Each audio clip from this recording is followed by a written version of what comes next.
ایک بادشاہ اپنے منہ زور گھوڑے پر سوار تھا۔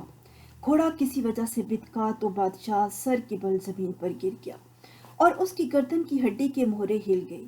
اب وہ گردن کو حرکت دینے پر بھی قادر نہ رہا۔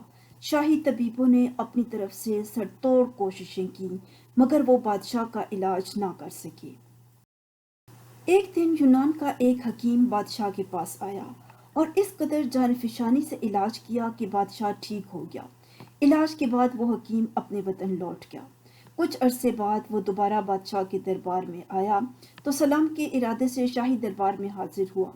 اب لازم تھا کہ بادشاہ ازروہ قدردانی اس حکیم سے مروت اور مہربانی کا برتاؤ کرتا، لیکن بادشاہ ایسے بن گیا جیسے اس حکیم کو جانتا ہی نہ ہو۔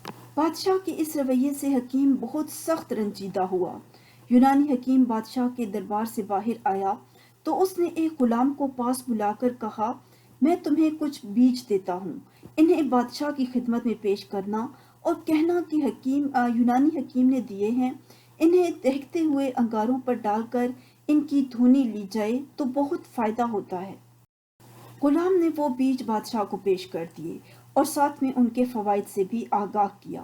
بادشاہ کے حکم سے فوراً دہکتے ہوئے انگارے پیش کیے گئے، مگر جب بیج انگاروں پر ڈال کر بادشاہ نے دھونی لی تو اسے ایک زوردار چھینک آئی جس سے اس کی گردن کے مہرے پھر سے پرانی حالت میں چلے گئے۔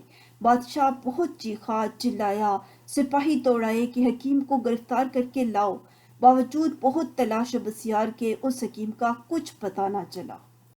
ساری عمر بادشاہ نے ایسے ہی گزار دی۔ شیخ سعدی علیہ رحمۃ اللہ فرماتے ہیں، ہمیں محسن کو بھلائی کے ساتھ یاد رکھنا چاہیے۔ احسان فراموش شخص کمینہ ہوتا ہے اور فرمان خداوندی ہے کہ کمینہ شخص بھلائی نہیں پا سکتا۔